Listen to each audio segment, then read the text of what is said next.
एक दिन एक नौजवान अकेला बैठा रो रहा था।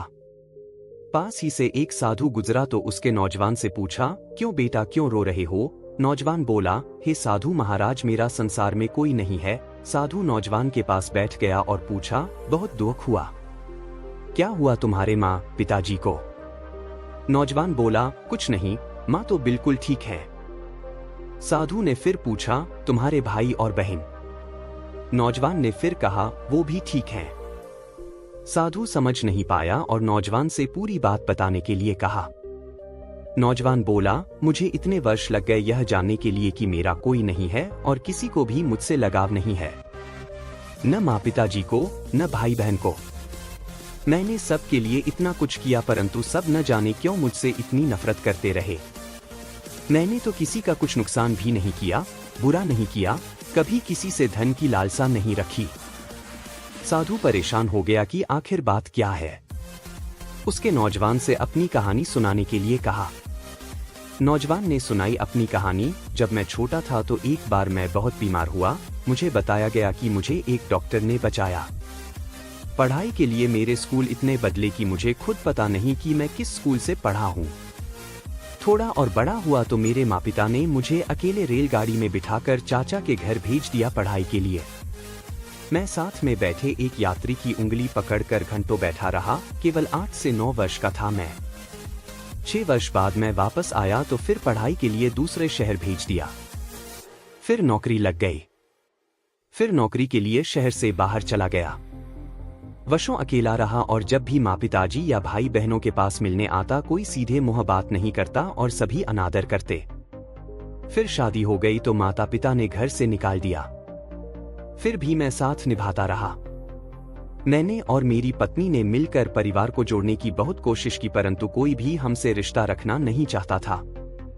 साधु की आंखें नम हो गई और साथ ही नौजवान की आंखें भी।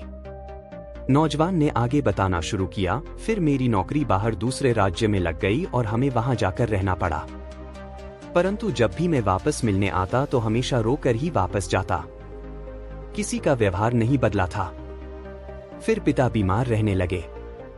उनकी देखभाल के लिए जब भी मैं आता 4 बातें सुनकर ही जाता। फिर एक दिन उनकी तबीयत और बिगड़ गई और उनका निधन हो गया। साधु ने नौजवान के सर पर हाथ रखकर उसको शांत करने की कोशिश की परंतु नौजवान अपनी बात सुनाना चाहता था। नौजवान ने फिर बताना शुरू किया, मेरे पिता की मृत्यु पर कोई नहीं आया और केवल मैंने और मेरी माँ ने पिता की मृत्यु की बात के सारे कार्य पूरे किए।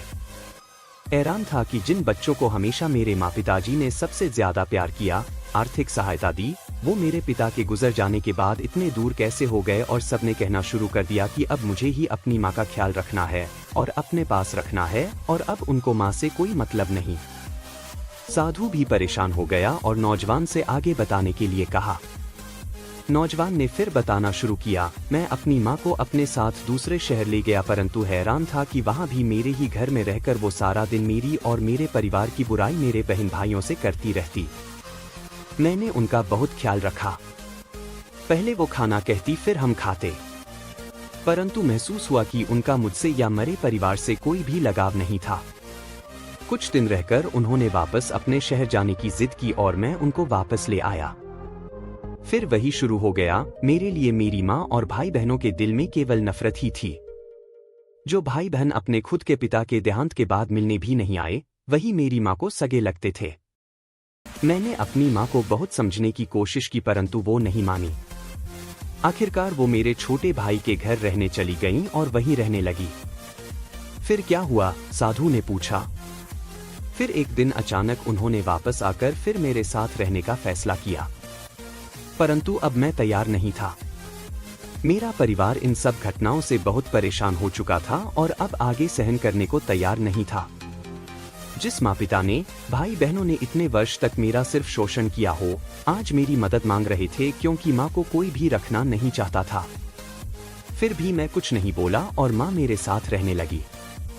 परंतु फिर उन्होंने वही मेरे और मेरे परिवार के बारे में मेरे इन्हीं भाई बहनों को उल्टा सीधा बताना शुरू कर दिया। रोज घर में झगड़े होने लगे और हार कर मैंने अपनी माँ को वापस उन्हीं के घर छोड़ने का निर्णय लिया, नौजवान ने बताया। साधु ने सारी बात सुनी और पूछा, फिर तुम रो क्यों रहे हो? नौजवान ने कहा, हे साधु महाराज, मुझे यह समझ नहीं आ रहा कि शिकायत तो मुझे थी, शोषण तो मेरा हुआ, बुरा भला तो मैंने सुना। न मैंने अपने पिता की वसीयत में से कोई धन मांगा, ना मेरे या मेरे परिवार के दिल में कोई लोभ। फिर मैं कैसे सबसे बुरा बन गया? आज मेरे पास न माँ है न कोई सगा भाई बहन, और लोग कहते हैं मैंने अपनी माँ को छोड़ दिया। किसको छोड़ दिया? जो खुद मेरी कभी थी ही नहीं। छोड़ा तो उन्होंने मुझको दिया। साधु मुस्कुराए और बोले, नौजवान, लोग कहते हैं माँ से बढ़कर कुछ नहीं, परंतु माँ से बढ़कर है, और वो है कर्म। तूने बहुत कोशिश की, परंतु तेरी कोशिश को और तेरे सम्मान को कोई समझ नहीं पाया। तुझे हमेशा दोषी ठहराया।